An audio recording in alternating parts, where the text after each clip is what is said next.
అందరూ ఎలా ఉన్నారు? ఇప్పటి వరకు మన యూట్యూబ్ ఛానల్ను ఎవరైతే సబ్స్క్రైబ్ చేసుకోలేదో వారు సబ్స్క్రైబ్ బటన్ను క్లిక్ చేసి ఆ తరువాత బెల్ సింబల్ను ట్యాప్ చేయండి.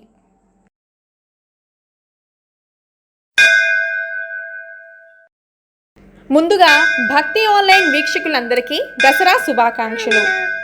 దేవదానవులు పాలసముద్రమును మదించినప్పుడు అమృతం జనించిన శుభముహూర్త దినం ఈ విజయదశమి రోజే అని తెలుపబడింది. శ్రవణ నక్షత్రంతో కలిసిన ఆశ్వయుజ దశమికి విజయ అనే సంకేతం ఉంది. అందుకే దీన్ని విజయదశమి అని పిలుస్తారు. ఏ పనైనా తిథి, వారము, తారాబలము, గ్రహబలము, ముహూర్తము చూసుకోకుండా విజయదశమి రోజు నాడు కానీ ఆ పని చేపడితే ఆ కార్యంలో విజయం తథ్యం. ఈ పవిత్ర దినమున సమీ పూజ చేసుకునే ఈరోజు మరింత ముఖ్యమైనది. సమీ వృక్షం అంటే జమ్మి చెట్టు. అజ్ఞాతవాసమందున్న పాండవులు వారి వారి ఆయుధాలను, వస్త్రాలను సమీ వృక్షంపై దాచి ఉంచారు. అజ్ఞాతవాసం పూర్తి అవగానే ఆ వృక్ష రూపమును పూజించి ప్రార్థించి తిరిగి ఆయుధాలను, వస్త్రములను పొంది సమీ వృక్ష రూపమును ఉన్న అపరాజితాదేవి ఆశీస్సులు పొంది కౌరవులపై విజయం సాధించారు. అలానే శ్రీరాముడు విజయదశమి రోజున ఈ అపరాజితాదేవిని పూజించి రావణుని సంహరించి విజయం పొందాడు. విజయదశమి రోజు సాయంత్రం నక్షత్ర దర్శనం విజయ సమయాన సమీ వృక్షం వద్ద గల అపరాజితాదేవిని అందరూ పూజిస్తారు. మీ దగ్గరలో ఎక్కడైనా జమ్మి చెట్టు ఉంటే ఈ క్రింది శ్లోకాన్ని చదువుతూ ఆ చెట్టు దగ్గరికి వెళ్ళి నమస్కారం చేసుకోండి. ఇలా చేస్తే అమ్మవారి కృపతో పాటు శని దోషాలు కూడా ఏమైనా ఉంటే తీరిపోతాయి. 10వ రోజు అంటే దశమి రోజున అమ్మవారిని ఏ విధంగా అలంకరించాలి, అలానే ఏ నైవేద్యాలను అమ్మవారికి సమర్పించాలి, అలానే ఏ రంగు చీరను ఆమెకు ధరింపచేయాలి, అలానే ఏ మంత్రాన్ని జపించాలో ఒకదాని తర్వాత ఒకటి చాలా క్లియర్గా తెలుసుకుందాం. జాగ్రత్తగా ఈ వీడియోను స్కిప్ చేయకుండా ఆఖరి వరకు చూడండి. అంబా, శాంభవి, చంద్రమౌళి, రబల, అపర్ణ, ఉమా, పార్వతి, కాళీ, హైమవతి, శివ, త్రినయని, కాత్యాయని, భైరవి, సావిత్రి, నవయవ్వన, శుభకరి, సామ్రాజ్య లక్ష్మీప్రద, చిద్రూపి, పరదేవత, భగవతి, శ్రీరాజరాజేశ్వరి. శరన్నవరాత్రి మహోత్సవాలలో ఆఖరి రోజు అంటే 15/10/2021 శుక్రవారం నాడు విజయదశమి రోజున అమ్మవారిని శ్రీ రాజరాజేశ్వరి దేవిగా అలంకరణ చేస్తారు. రాజరాజేశ్వరి దేవి సింహాసనంపై ఆసీనురాలై ఉంటుంది. పరమశాంతి స్వరూపంతో చిరునవ్వులు చిందుస్తూ చెరుకు గడ చేతితో పట్టుకుని దర్శనమిస్తుంది. మణిద్వీపవర్ణంలో శ్రీపురంలోని చింతామణి గృహ మధ్యస్థం ఆమె నివాసం. సువర్ణ సింహాసనం మీద ఉంటుందని ప్రతీతి. ఈ విజయదశమి నాడు అమ్మవారిని సేవిస్తే అన్నింటా విజయం సాధిస్తారు. నవరాత్రుల్లో చివరి రోజైన విజయదశమి పర్వదినాన్ని పురస్కరించుకొని ఇంద్రకీలాద్రి మీద కనకదుర్గాదేవిని రాజరాజేశ్వరి దేవిగా అలంకరిస్తారు. రాక్షసులను సంహరించి లోకానికి శాంతి సౌభాగ్యాలు ప్రసాదించినందుకు గుర్తుగా విజయదశమి పర్వదినాన్ని మనం చేసుకుంటూ ఉంటాం. ఈ రాజరాజేశ్వరి దేవిని అపరాజితా దేవి అని కూడా పిలుస్తారు. అన్ని లోకాలకు ఆమె ఆరాధ్య దేవత. ఈరోజు మీరు ఏ పని మొదలుపెట్టినా మీకు విజయమే లభిస్తుంది. అందుకే మీరు ఏదైనా మంచి పని ఈరోజు మొదలు పెట్టండి. ఈరోజు ఆయుధ పూజ కూడా చేస్తారు. అయితే ఈరోజు అమ్మవారికి ఏ రంగు చీరను మనం ధరింపజేయాలి అంటే అమ్మవారికి ఈరోజు ఆకుపచ్చ వర్ణం గల చీరను ధరింపచేస్తారు. అదేవిధంగా ఈరోజు అమ్మవారికి ఎటువంటి నైవేద్యాలు సమర్పించాలి.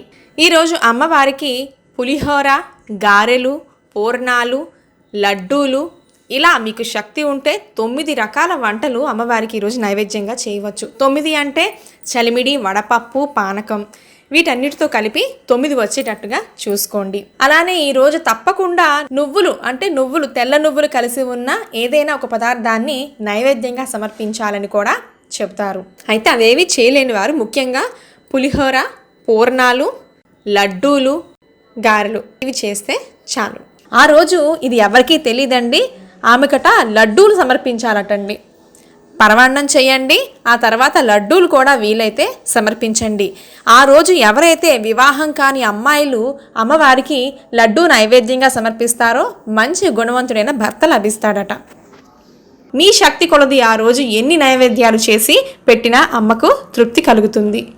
ఇక ఈరోజు అమ్మవారిని ఏ మంత్రాలతో మనం పూజించాలి అంటే ఈరోజు రాజరాజేశ్వరి అవతారం కాబట్టి ఈరోజు రాజరాజేశ్వరి అష్టకాన్ని కానీ అష్టోత్తరాన్ని కానీ చదువుకోవాలి. అదేవిధంగా ఈ మంత్రాన్ని ఒక 3 సార్లు చదువుకోవాలి. ఇలా చేస్తే మీకు తప్పకుండా విజయం సిద్ధిస్తుంది. అలానే ఈరోజు ఈ మంత్రాన్ని మీరు 3 లేదా 11 లేదా 27 సార్లు లేదా 108 సార్లు జపించాలి. సిద్ధ గంధర్వ యక్షేద్య అసురైర మరైరపి సేవ్యమానా సదా భూయాత్ సిద్ధిదా సిద్ధిదాయిని. 9వ శక్తి స్వరూపమైన సిద్ధిదాత్రి సర్వ సిద్ధులను ప్రసాదిస్తుంది. ఈమె కరుణ వల్లే పరమేశ్వరుణ్ణి అర్ధ శరీర భాగాన్ని పార్వతీదేవి పొందినట్టుగా పురాణ కథనం చెబుతుంది. ఈమెకి ప్రార్థన చేస్తే పరమానందదాయకమైన అమృత ఫలితం మనకి సంప్రాప్తిస్తుంది. నవరాత్రుల్లో కలశాన్ని పెట్టినవారు, అలానే ఫోటోని పెట్టినవారు ఎప్పుడు కలశాన్ని కదపాలి, పీఠాన్ని కదపాలి అనే విషయాన్ని వివరంగా చెప్తున్నాను. దయచేసి ఆఖరి వరకు చూస్తారని నా మనవి. నేను మీకు ముందు వీడియోలో కలశంను దశమి రోజు కదపమని చెప్పాను.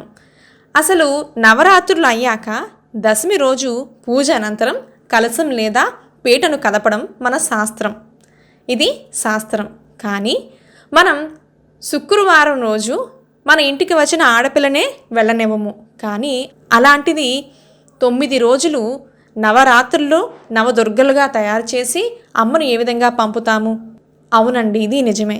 నేను మీకు ఎట్టి పరిస్థితుల్లో కూడా తప్పు చెప్పకుండా కరెక్ట్ ఇన్ఫర్మేషన్ ఇవ్వడానికే ప్రయత్నిస్తానండి.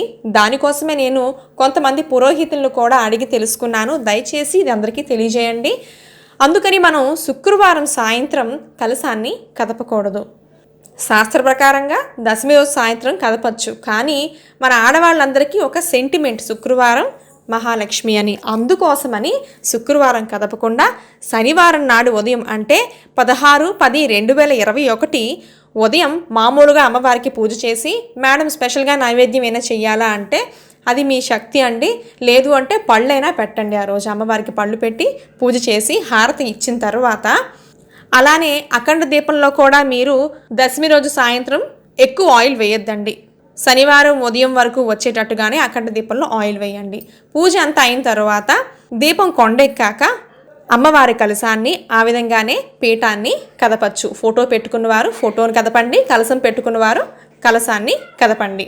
అలానే అఖండ దీపం ఇంకా వెలుగుతుంది మేడం, మేము కలశాన్ని కదపచ్చా అంటే అందుకనే చెప్తున్నానండి, కొంచెం ఆయిలే వేసుకొని ఉంచుకోండి. అఖండ దీపం కూడా కొండెక్కిన తర్వాత కలశాన్ని పీటను కూడా ఒకేసారి కదిపేయండి. అయితే ఉద్యాపన ఎలా చేయాలి? ఉద్వాసన మనకి నవరాత్రులు అయిపోయిన తర్వాత ఉద్వాసన ఏ విధంగా చేయాలి? ఆ రోజు పూజ అయిపోయిన తర్వాత దీపారాధన చేసి నైవేద్యం అది సమర్పించాక దీపారాధన కొండెక్కిన తర్వాత ఈ క్రింది మంత్రాన్ని జపిస్తూ ఉద్వాసన పలకాలి. ఓం సహస్ర పరమాదేవి శతమూలా శతంకుర సర్వం హర్తుమో పాపం దుర్వా దుస్వప్న నాశిని. ఓం యజ్ఞేన యజ్ఞమయజంత దేవాస్తాని ధర్మాణి ప్రథమాన్యాసన్ తేహనాకం మహిమా నస్సచంత యత్ర పూర్వే సాధ్యా సంతితే. శ్రీ మహాకాళి మహాలక్ష్మి మహాసరస్వతి స్వరూపిణి శ్రీ దుర్గా పరాదేవ్యే నమః యథాస్థానం ఉద్వాసయామి అని చెప్పి అమ్మవారి ముందు విఘ్నేశ్వరుణ్ణి కొంచెం కదిపి ఆ తర్వాత అమ్మవారి కలశాన్ని కూడా కదపాలన్నమాట. ఆ తర్వాత ఈ క్రింది శ్లోకాన్ని చదువుతూ అమ్మవారి తీర్థాన్ని తీసుకోవాలి. అకాల మృత్యుహరణం సర్వవ్యాధి నివారణం సర్వ పాపక్షయకరం మాతృపాదోదకం పావనం శుభం. శ్రీదేవి పూజా విధానం సంపూర్ణం. ఈ విధంగా ఉద్వాసన చెప్పాలి.